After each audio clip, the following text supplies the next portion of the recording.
अगर कांग्रेस नहीं करती 5-6 दिन तक, पता नहीं क्या क्या चिल्लाते लोग, आपने फूट है, झगड़े हैं, ये है वो है। अब इनको पूछो आप क्या है, आपके वहाँ क्या है। 6 दिन हो गए हैं। कल भी जो हत्या हुई थी जो गोगा मंडी की, गोगा मेडी की, उसके लिए मुझे लिख के भेजना पड़ा है भारत सरकार को, मेरे साइन से गया है। इसकी जांच एनआईए लेती तो हमें ऑब्जेक्शन नहीं है, जबकि नए मुख्यमंत्री को लिखना चाहिए था, क्योंकि कार्यवाहक बना रखा मुझे गवर्नर साहब ने। जब तक नया शपथ नहीं ले तो मुझे वो कार्रवाई करनी पड़ती है। কংগ্রেস নেতা অশোক গেহলট এবং গোবিন্দ সিং দোতাশরা আজ দলীয় পর্যালোচনা বৈঠকে যোগ দিতে নয়াদিল্লিতে পৌঁছেছেন। দিল্লিতে পৌঁছে বিজেপি দলকে আক্রমণ করলেন রাজস্থানের প্রাক্তন মুখ্যমন্ত্রী অশোক গেহলট। কংগ্রেস দলের জ্যেষ্ঠ নেতা প্রাক্তন মুখ্যমন্ত্রী অশোক গেহলট রাজস্থানের মুখ্যমন্ত্রী ঘোষণা করতে বিলম্বের জন্য ভারতীয় জনতা পার্টির কঠোর সমালোচনা করেছেন। সংবাদ মাধ্যমের সাথে কথা বলার সময় অশোক গেহলট বলেন, কংগ্রেস যদি এতদিন মুখ্যমন্ত্রী নির্বাচন না করত তাহলে বিজেপি অনেক চিৎকার চেঁচামেচি করত। গোগামেদি মামলায় আমাকে এনআইএ তদন্তে অনাপত্তি জানিয়ে একটি নথিতে স্বাক্ষর করতে হয়েছিল। এটা নতুন মুখ্যমন্ত্রী করা উচিত ছিল। 7 দিন অতিবাহিত হয়ে গেল, বিজেপি একজন মুখ্যমন্ত্রী নির্বাচন করতে পারেনি। অশোক গেহলট বলেছেন, আমি চাই বিজেপি যেন দ্রুত সিদ্ধান্ত নেয়। কংগ্রেস নেতা গোবিন্দ সিং দোতাশরা বলেছেন, পর্যালোচনা সভায় মূলত সাম্প্রতিক বিধানসভা নির্বাচনে দলের পারফরম্যান্স নিয়ে আলোচনা হবে। কংগ্রেস দল কেন রাজ্যে ক্ষমতায় ফিরতে পারেনি তার কারণগুলি নিয়ে আলোচনা হবে। গোবিন্দ সিং দোতাশরা বলেছেন, আমরা আমাদের ত্রুটিগুলি বিশ্লেষণ করব এবং আসন্ন লোকসভা নির্বাচনে এই সব সংশোধন করব।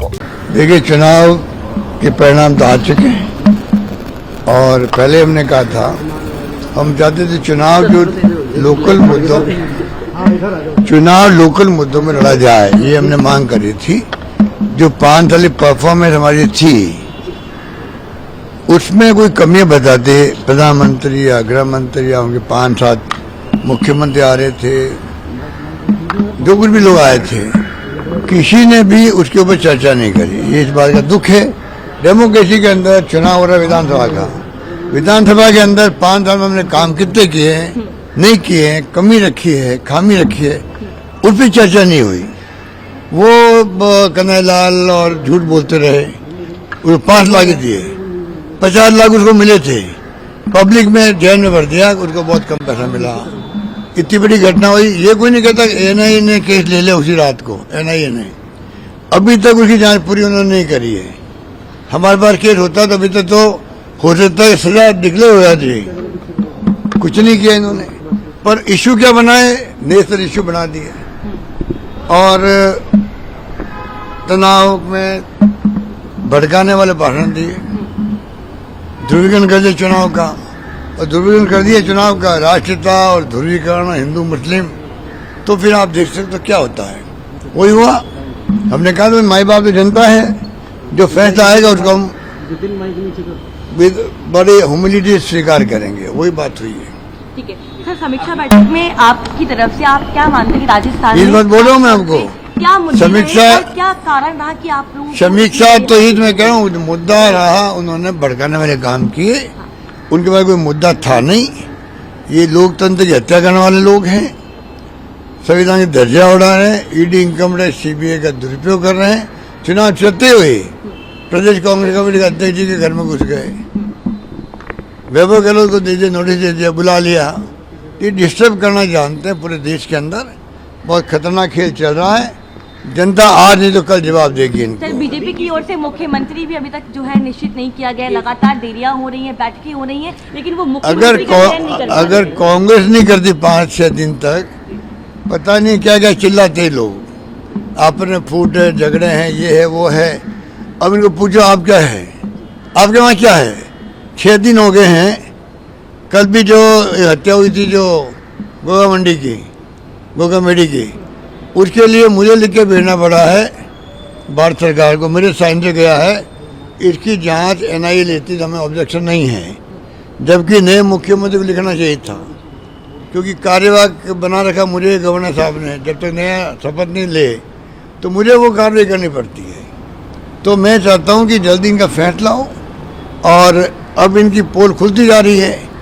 तुम एक मुख्यमंत्री का चेहरा तय नहीं कर पाते हो 7 दिन तक, तुम काहे की बात करते हो कि हम हमारे पार्टी में अनुशासन है। चाल चैते चेहरे तो पहले ही एक्सपोज हो चुके हैं देश के सामने। सर एक और सवाल रहेगा, सर नेता प्रतिपक्ष को लेकर भी क्या इस बैठक में आप लोग चर्चा करेंगे? नेता प्रतिपक्ष कौन बनेगा? ये मीटिंग में चर्चा नहीं होती है, प्रस्ताव पास हो गया, हाईकमान ने छोड़ दिया। हाईकमान अपनी सुविधा के अनुसार अपनी सुविधा को डिक्लेयर करेगा जब कभी करना होगा। तो राजस्थान की जनता ने जो जनादेश दिया है उसको तो हम आदर से स्वीकार करते हैं। हमने अच्छी मेहनत की, योजनाएं हमारी अच्छी थी, चुनाव अच्छा लड़ा, लेकिन परिणाम जो सकारात्मक नहीं रहा। तो हम सब मंथन कर रहे हैं, चर्चा कर रहे हैं, तमाम जितने कैंडिडेट थे, हमारे संगठन के लोग थे, उनसे सबसे हम लोग चर्चा कर रहे हैं। और चर्चा करने के बाद में आज पार्टी आला कमान ने मीटिंग बुलाई है, तो उसके अंदर हम लोग चर्चा करेंगे कि किस तरीके से हम में क्या कमियां रही जिसकी वजह से हम सरकार में पुनः नहीं लौट पाए।